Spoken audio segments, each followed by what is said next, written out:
Can you hear me fairly well with this microphone? Good. Good. We'll try and give everyone this morning an updated version of where the church's building program stands as of now. And it's been a journey because we've had to muddy through a pandemic that has changed our economics, and in the face of all that, we've had to, the building, I say we, that's the building team, has had to modify its vision in order to accomplish what we really had set out to do, which is to build a new sanctuary.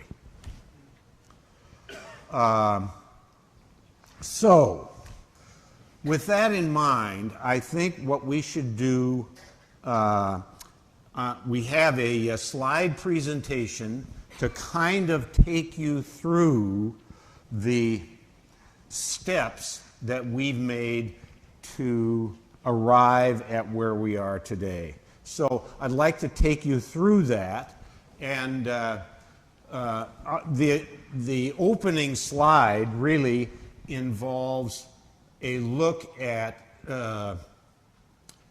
what we thought about when we first entered into this vision of a new church, and what we've come to realize we need to do in order to build this new church. The building team interviewed several architectural firms and several contractors. With that in mind, let's walk through some of this so you can kind of visually see a little bit about what we've done.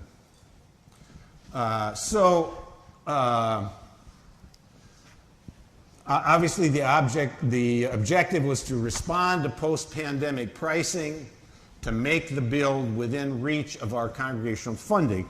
And by that I mean, we don't have an unlimited supply of money. And so, given what we projected as what we thought we could raise and obtain in loan, so we'll take a step back. These were the concept drawings that we all saw initially. This was the first architectural firm, and what we had, and we thought, oh, that's great. We really like that. Try this. $2 million. It was even initially projected at $1.5 million in the beginning. But that was kind of slowly raised to $2 million. And now, that is what was projected for this build by the new architectural firm and the construction company. So, our new architectural firm and construction company are Studio 4 Design is the architectural firm, and Creative Structures is the general contractor. The build team has decided on these two firms, and they are the two companies that we will be working on. This is some people that are involved with Studio 4 Design, the president, and that's Stacy Cox, and then the two people at the bottom, Macy and Corey, are the two project individuals on our particular project. They're the primary people on our particular project.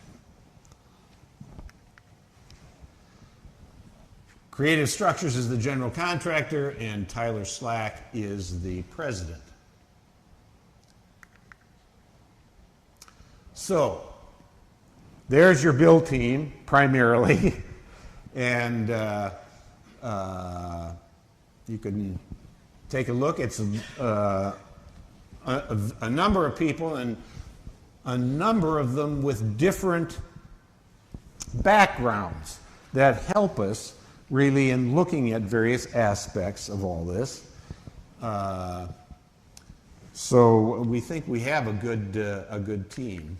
The fact that we can't afford $3.4 million to build a church has pushed us into figuring out what changes we could make. This is the build team's thinking now. What changes could we make that we can still have a new facility, a facility that can accommodate our needs, and yet we can afford. So we looked at cost-saving changes. First, we decided that the educational wing of the building would need to be phased in at a future time, and that we would use this building as our education wing initially, until we could arrive at enough money to add that education wing to the new structure. Secondly, we changed the section that is not the sanctuary. We changed that around so that the building was squared off. That, in the original drawing, that was an expanded section compared to the sanctuary section. And if we squared that off, the construction people assured us that that would be a significant cost savings as far as the building itself was concerned. Then we looked at a reduced sanctuary size, and that really we didn't reduce much at all, but we did make some slight reductions that we didn't feel would be serious at this point. And when we get to the drawings, I'll explain a little bit more about that.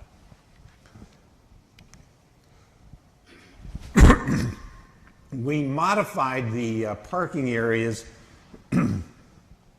in that we decided that the amount of paved parking area could be reduced with extra parking that remained gravel, and we could initiate some significant savings that way, with the intent that as the congregation grew, we could pave that additional parking area later, and we'll again show you that. And then finally, we changed the outside cladding of the building a little to reduce costs.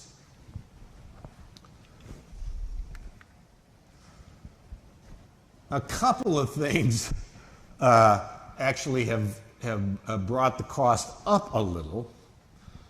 First, they have assured us that we are going to have to put a fire sprinkler system in. And so that's going to add some cost. The carport, we widened to 2 vehicles instead of 1. The original design, and we'll show you this, was for 1 car to go into that carport. We've expanded that to a 2-car carport to allow for increased access. And then I think the general view of the build team was that the addition of dormers, especially to allow light to come into the sanctuary seemed aesthetically very pleasing. So, this is an outline of the new building. And as you can see, it is indeed a square structure. This is what has been left off of the original design for now. And as you can see, this is the future classroom section. Here, of course, is our building now here. And with the paving around. And this is a look at the previous concept. This was the original concept that we had. As you see, the sanctuary that we had, and then all the hallways and the lounge area and the bathrooms and these three classrooms, the pastor's office, the associate's office, the nursery. And so that was the original design. So what we've done is overlaid the new design onto the old design. And so you can see, whoops, uh-oh. There we go. You can see that there's a part here that it has been shortened. This part has been shortened. This actually has been widened. And these dormers, which we'll show you a little more detail, have been added. So here's a view of the entire property and what that would look like. The dark areas here are what we anticipate would be paved. The light gray areas are what we anticipate would be gravel initially and to be later paved as population increased.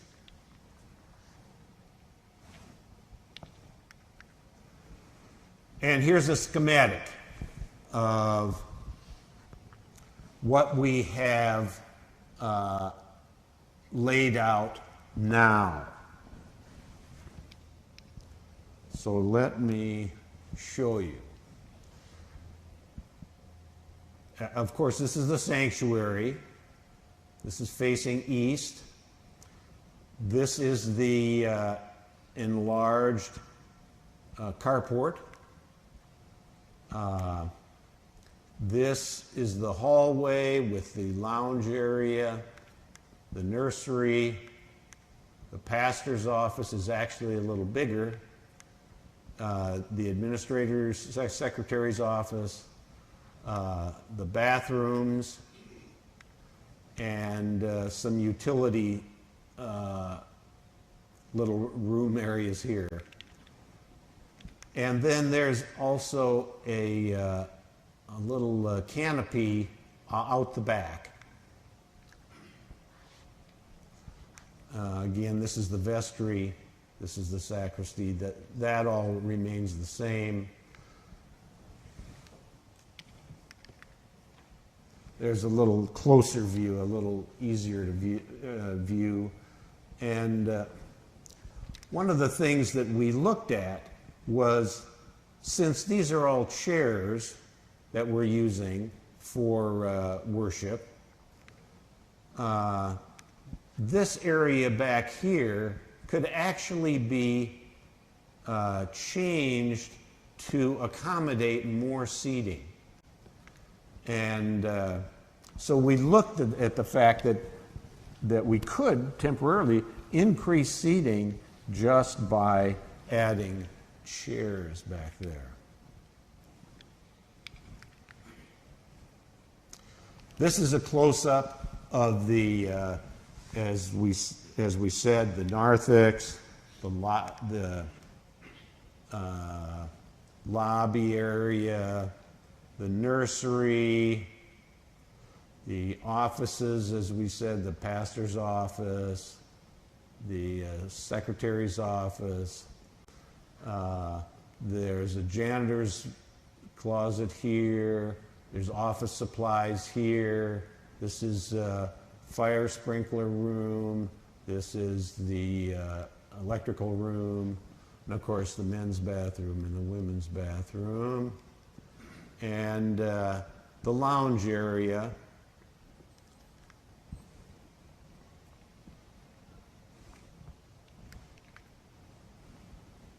And a close-up of the sanctuary, again, I think we kind of went through that, but at least you can see it in a little more detail.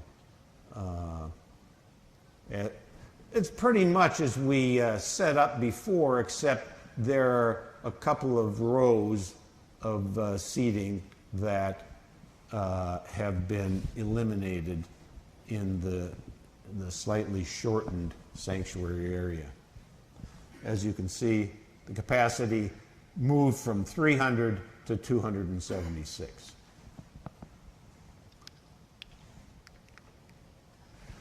So this is what we saw in our original drawings a few years ago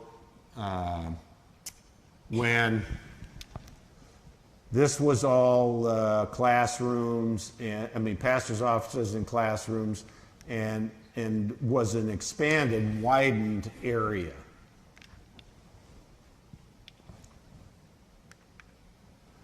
This is a concept drawing of the new building. And what you'll see is this is larger. We have these, what we call dormers, I guess, that will increase the lighting into the sanctuary. This has been shortened slightly.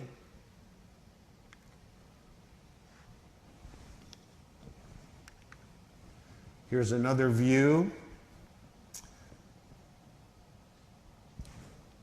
And you can see the little canopy here at the other end. But you can also see a little better the fact that we've got a larger carport. There's a view of the walkway, the breezeway between the two buildings. And on this, you can see that we've changed the outer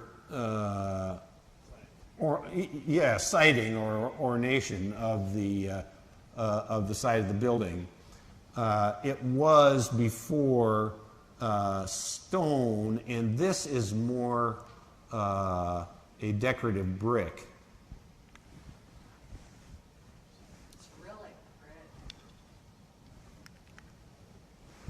So,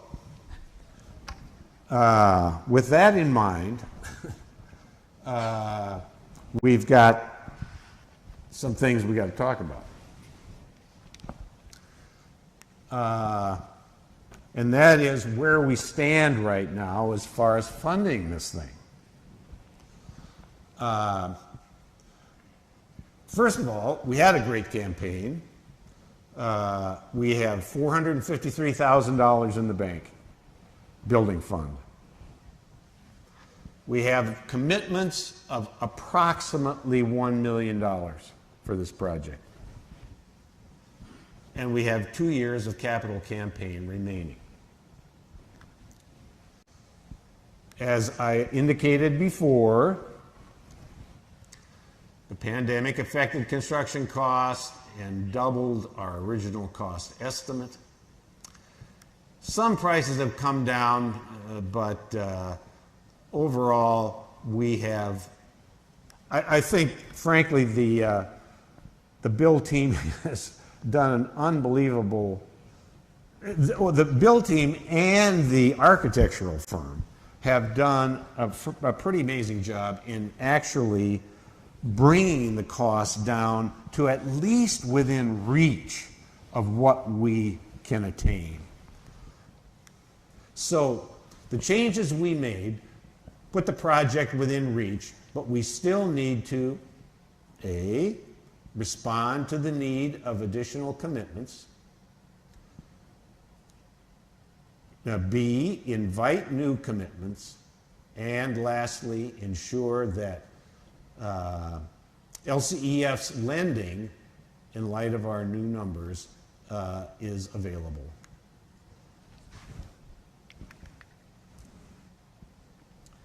So, here we've got our funding then and now. As we said, the original estimate was $2 million, and we had at that point committed $1 million, and we had a commitment from LCEF that they would take care of a loan for the rest. So the new estimate, with the change in our structure build, is at approximately $2.5 million. Now, what we have to look at is whether or not we can make a move from the committed $1 million to a committed 1.25 to 1.5 million.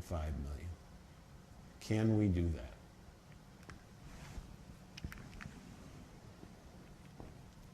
And question is how? So this is what we've come up with as possibilities. New commitments,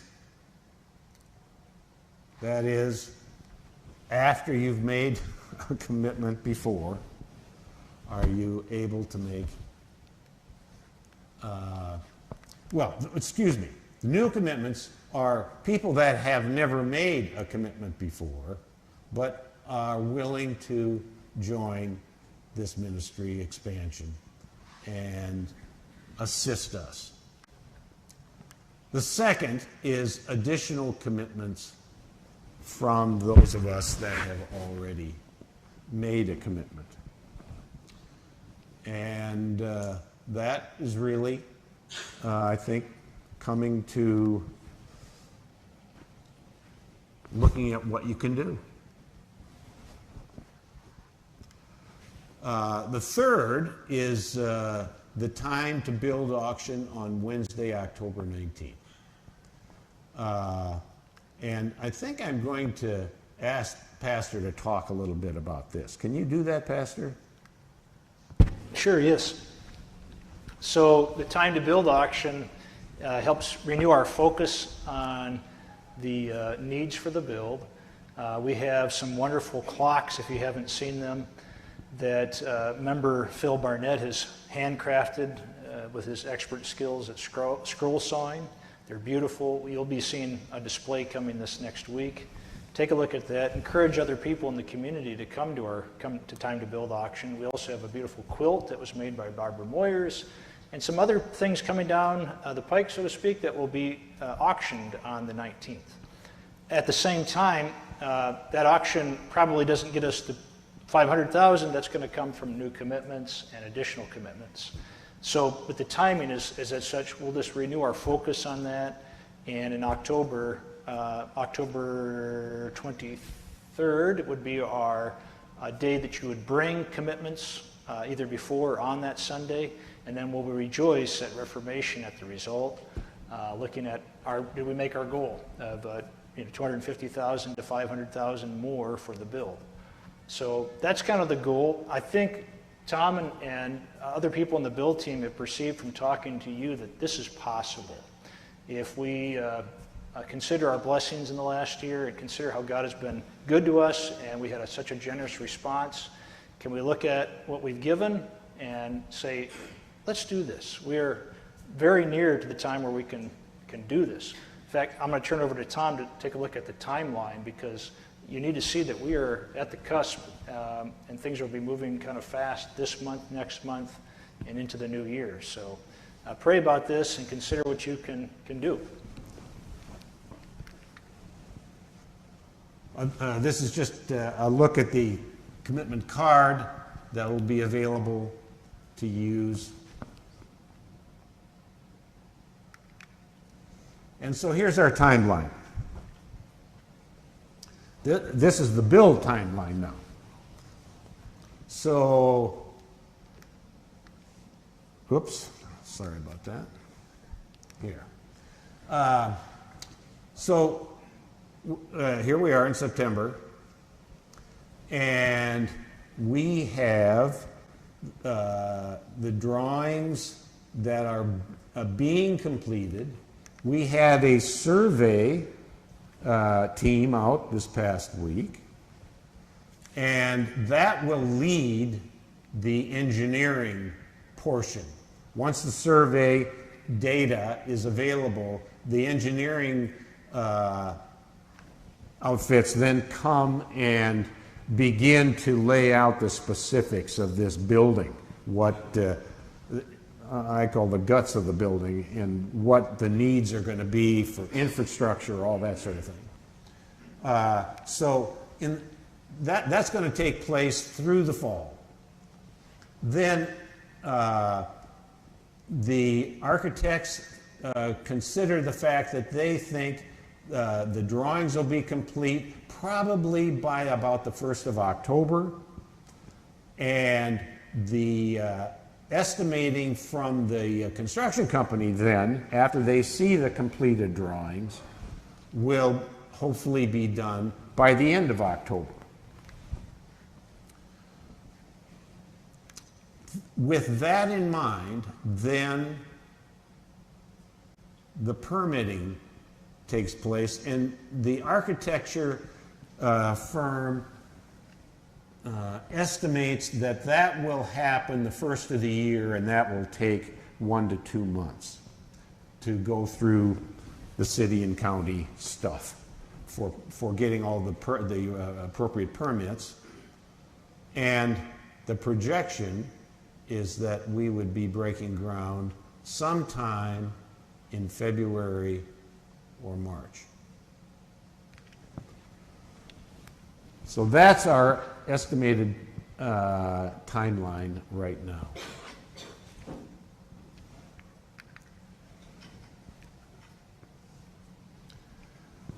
So, with that in mind, I am going to leave a few minutes for questions that anybody might have given the presentation. Yes? Is anything being done to this building? Yes, there will be. This building actually is going to have to at least undergo some minor changes to accommodate the classroom, although much of what we have now will accommodate that. I think that the plans are that renovating this building is a future project, because this area here we want to use as a social hall, and that area back behind that wall we're going to make into a kitchen that is usable with a pass-through into the social hall. So those things we do want to make. When we can do it kind of depends on the money. And so that's kind of where we are with that. Yes. The immediate plan is to put a door about where Paul is standing right there. So when the new building is built, that you'll be able to come from out of the church right into here. And that'll be part of that'll be done very soon during the progress of the construction. So right afterwards, so we'll get that pass through over to here, so you don't have to walk all the way around the building to get into this building. It'll come in this side over here. So. Yes. I was wondering where the copier's going to go in the new building. The copier machine? The copy machine will be in the administrator's office, the secretary's office. Yeah, here, let me get the pointer here. There's the administrator's secretary's office right next to the pastor's office. And so it'll be someplace in here. Okay? Any other questions? Tom, at what point in time will prices be locked in as far as like construction material and stuff? You know, I see that we're breaking ground in March. At that point in time, will we be guaranteed that we have purchased all the products that we need to make it? You know, there could be a lot of inflation between here and say March or further on. When does it lock in? Well, I don't know that I can answer that specifically. Okay. I think the contracts that are written are generally written with the caveat that the contractor's fee is set, but the materials fee is always based on what it costs at that point in time that they buy it. So what point in time would that be? Well, the mean, project is it is at going to breaking be, ground? Yeah. you know, it's through the course of the project. So let's just say from March 1st of 23 to January of 24. Sometime during that time, the materials are purchased, and as they are purchased, because they're not everything's purchased at one time. Okay, that's what I was. So they're purchased as needed, and it's cost at time of purchase. I do believe that during that permitting, at the end of the engineering and the permitting process, that there will be purchase orders written for materials, and that will lock in that price to an extent. I'm not totally sure about that, but it seems to me that by groundbreaking, I think the prices should be locked in. Yeah, so.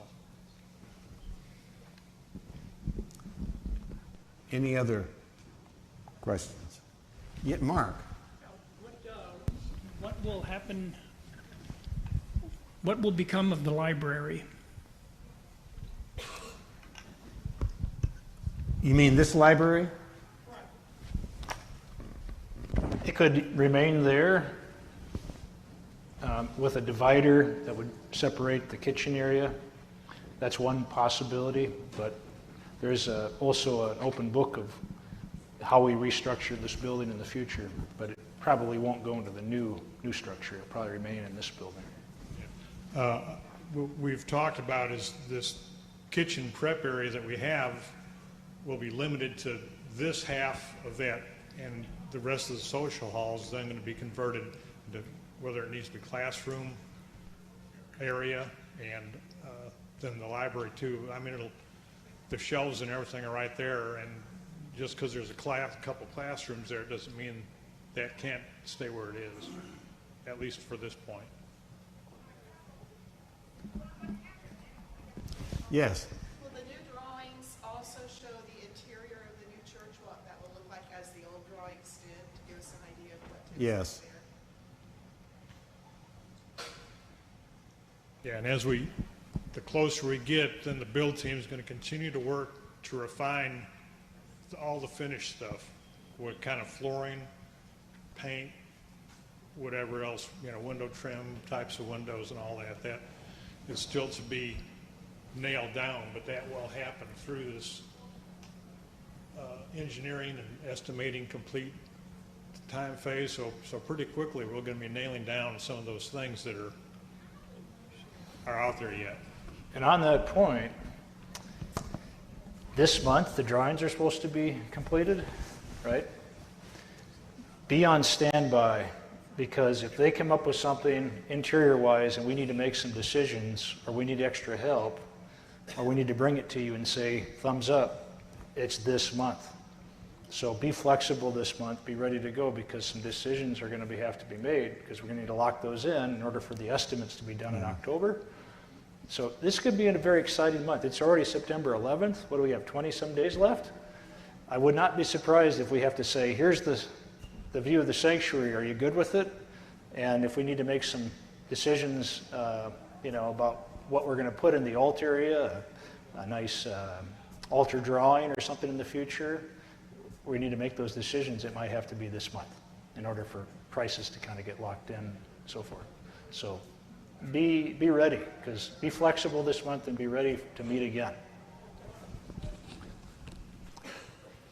Yes.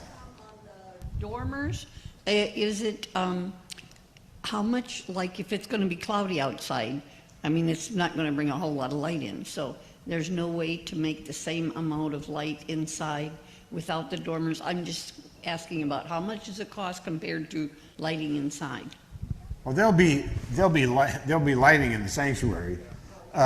This is just additional outside light. Yeah. Yeah. And also the build team, in talking about the dormers, I mean, it's a nice feature to break up, since the roof line is just a single roof line now. The dormers will break that up, and we're still looking though for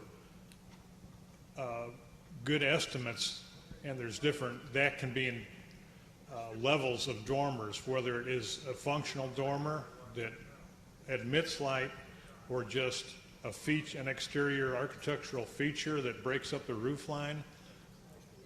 We're still trying to save money, and whatever we have to do to get the new seats in the sanctuary built, that's what we're going to do. So, well,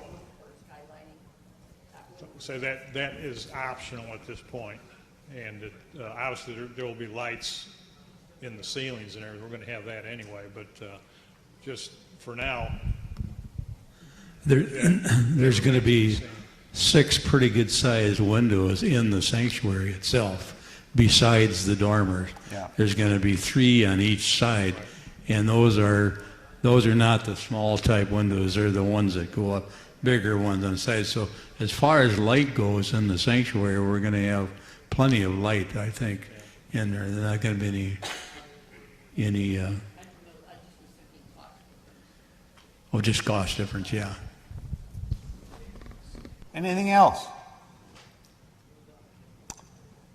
Well, thank you very much, and we'll keep you posted.